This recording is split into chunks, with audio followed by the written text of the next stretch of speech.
time? I was 25 years old, just back from my honeymoon, and the next assignment I got was the Munich Olympics, 1972.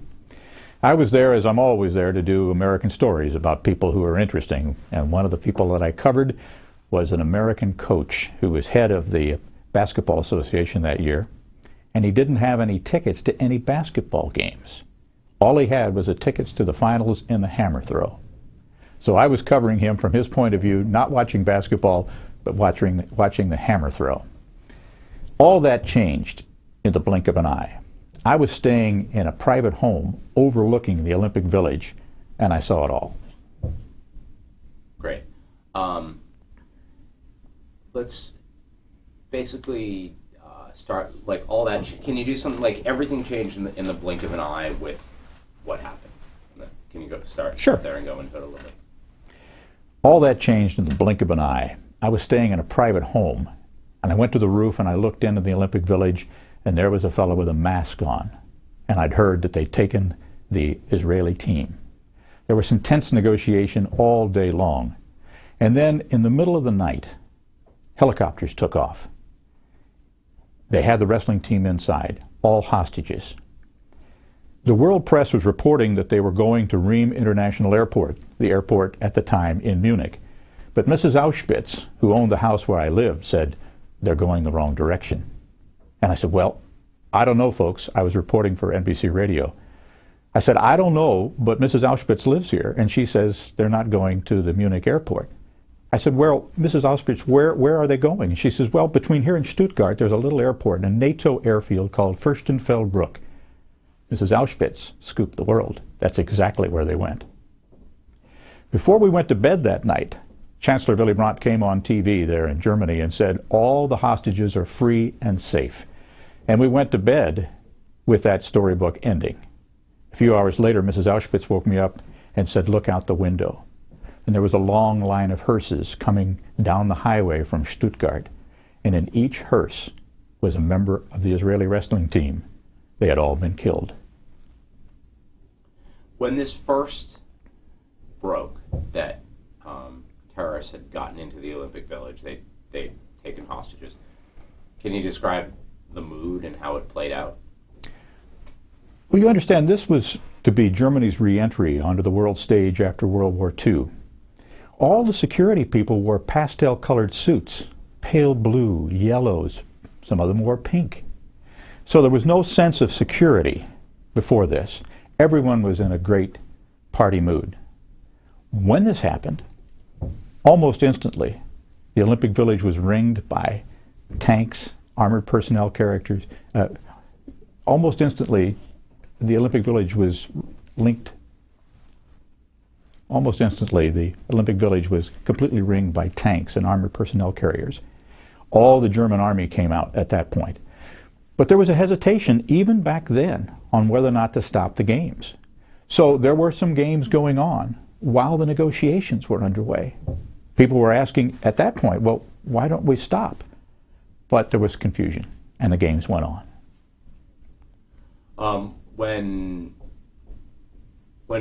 Word spread very quickly.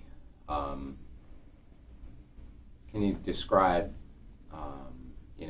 how people reacted and how upset and shocked people were? The private home where I was living had a couple who had lived for many years in Canada, so they spoke English. The husband in the home was a former prisoner of war, and after the war he got a job in Canada. His wife went there. They had a young son who was about 15 at the time. And when we found out that this was all going on, Mrs. Auspitz came to me and said, "We thought Germany had changed, that everything was different. What are we going to tell Brian, our son?" I didn't have an answer for her. I thought about it for a while, and I thought, this isn't Germany. This is a group called the Black September Movement. This is terrorism, and it can touch all of our lives at any time.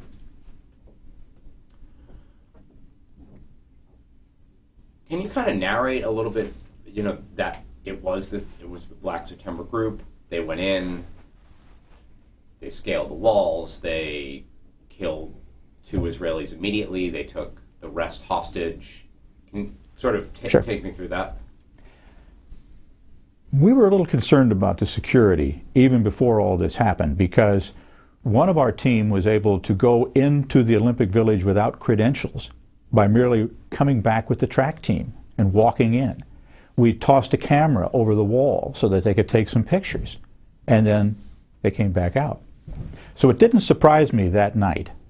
The Israeli wrestling team had gone back into their apartments.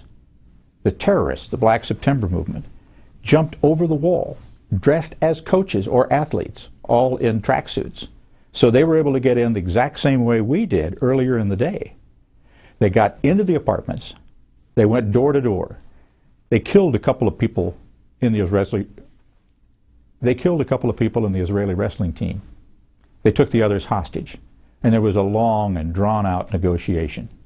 Every once in a while, we were able to see something going on because a man with a mask came out onto the patio on the side of the apartments, and he was talking to the people from the Olympics, and then he'd go back in. This went on all day long while people outside were still in a party mood, because they didn't know. It's a big, huge place. They didn't know that all of this was occurring. Nightfall comes. The terrorists asked for a helicopter to take them to an airport to get out of Germany.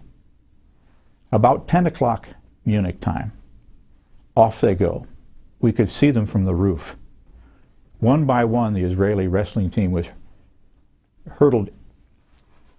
We could see them from the roof. One by one, the Israeli wrestling team was pushed into the helicopters, and they took off, and they went not towards the airport in Munich, which, as we found out later, had an airplane staffed with police officers, but the other direction.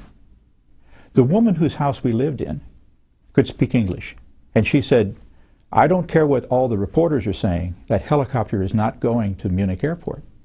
And I said, "Mrs. Auspitz, where is it going?" And she said, "Well, it's going towards Stuttgart, and the closest airport is a little NATO airfield called Fürstenfeldbruck." And that's exactly where they went. Mrs. Auspitz was ahead of the entire world press. Looking back, what's it like to know that you were there for this event? In my long career in journalism, there have been great turning moments, and one of them was the Munich Olympics. And I don't think it really registered with me until 29 years later. I was standing outside a church completely covered with dust at 9/11, when terrorism touched all of our lives again, and very, very close this time.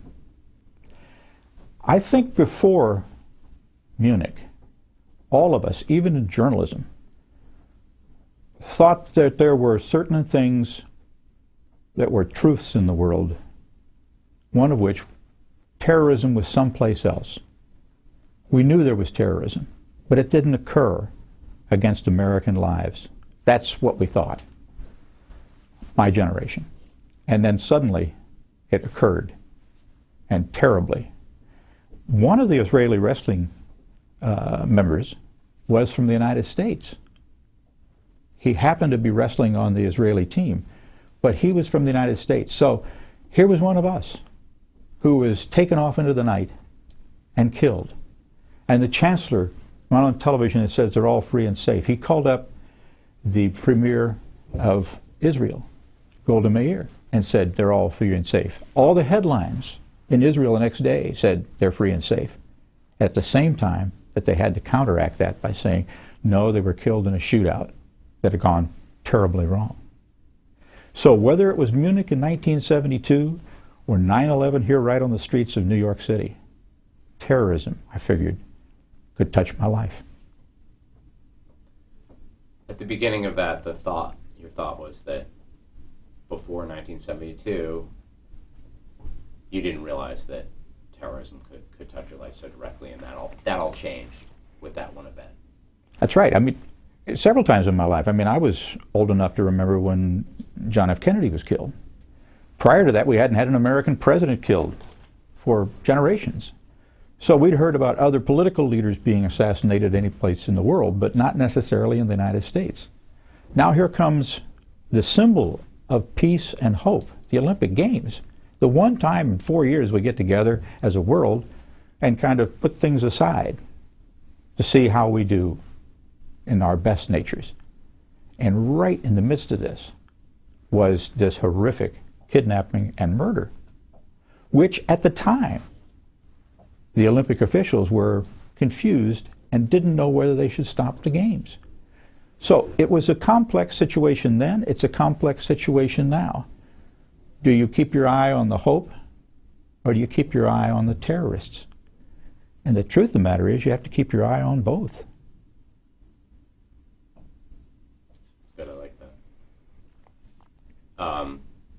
Something like that might work as an end soundbite, but also what you said at the beginning. So can I ask you to do that in a short way?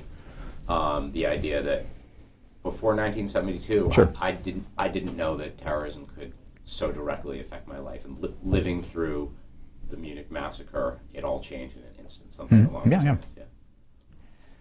Before the Munich Olympics in 1972, I never gave a thought to terrorism. That was something that happened someplace else in the world. And overnight, I realized that terrorism could directly affect my life, my future, and my country.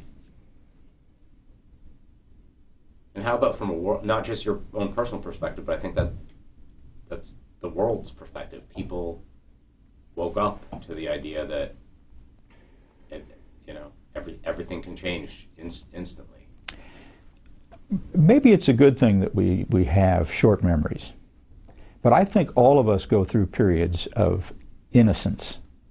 We think, well, this is going pretty well. My life is not going to be affected by what I read and what I see. And then every once in a while we're caught up short.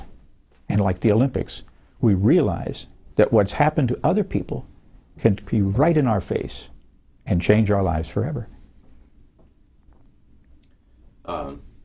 Sorry for jumping chronology here, but can we go back to No problem. Before the terrorism happened at the games? What was the mood? We were having a lot of fun. I was covering a guy who was the head of the U.S. College Basketball Association. He was a head coach at Oklahoma City University. He was there to watch basketball, but he didn't have a ticket to any basketball event. So he had the finals of the hammer throw. And this is the story he told. He goes to the finals of the hammer throw. He's way up at the top of the Olympic Stadium. And I said, well, Abe, how high were you? And he said, well, every time that guy threw that little hammer, all the guys around me would yell down, how'd he do? And he says, everybody else in the stadium would turn around and go, huh? So that's the mood. Everybody was there for a party. And it's a big, huge party that spills way out past the Olympic Village, which in itself, in those days, was a very small little area.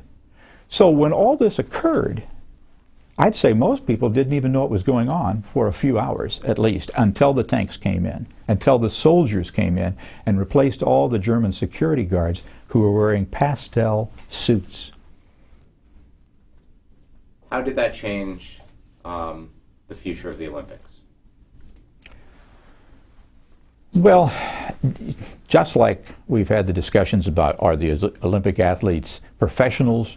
Or are they there just for the good of the game because they love it and the love of their country? Goes on and on and on, that argument. Terrorism, touching at the very heart of the Olympics, has changed the Olympic Games forever.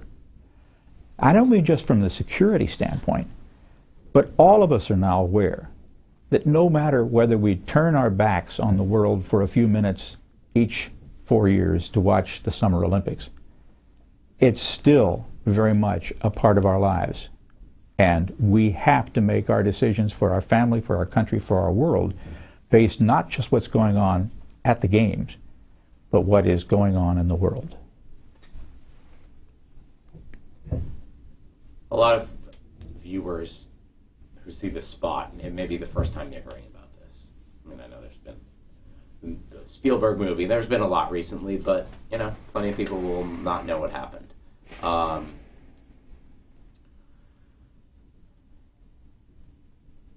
don't know what my question is really. But the idea that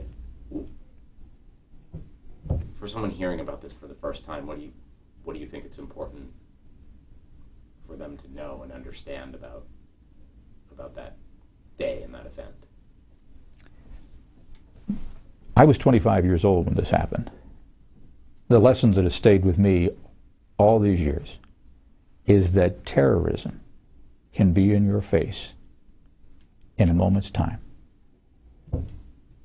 Before the 1972 Olympics, I never gave that a thought.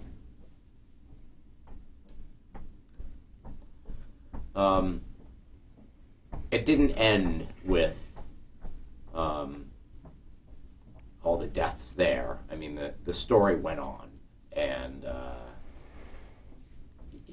years later, Israel, pursued those. I think it was 3 lived and two were killed. Is that right? I think so. Yeah. And one's still maybe out there.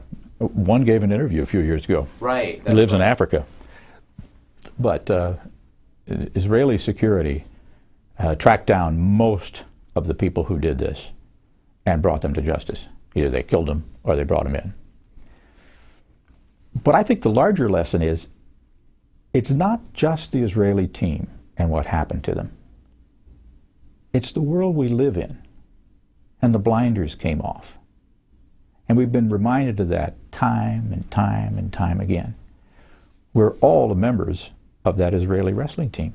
Every day we get up, walk out into the world, something can happen. It's not only how you protect yourself from that, and I'm not sure how you can protect yourself from that, but it helps you decide how to live your life, what's important in life. And hope is much more important than terrorism. I remember talking to a guy at 9/11 who said, every time my children smile, the terrorists lose. He'd lost his wife, they'd lost their mother. And he said, every time the terrorists, every time my children smile, after they lost their mother, the terrorists lose. I think that's an important lesson. So whether it's 9/11, or what happened in Aurora, or what happened in Munich in 1972, we have to figure out how to go on. We have to figure out how to live our lives in the shadow of terrorism. That's a tough lesson.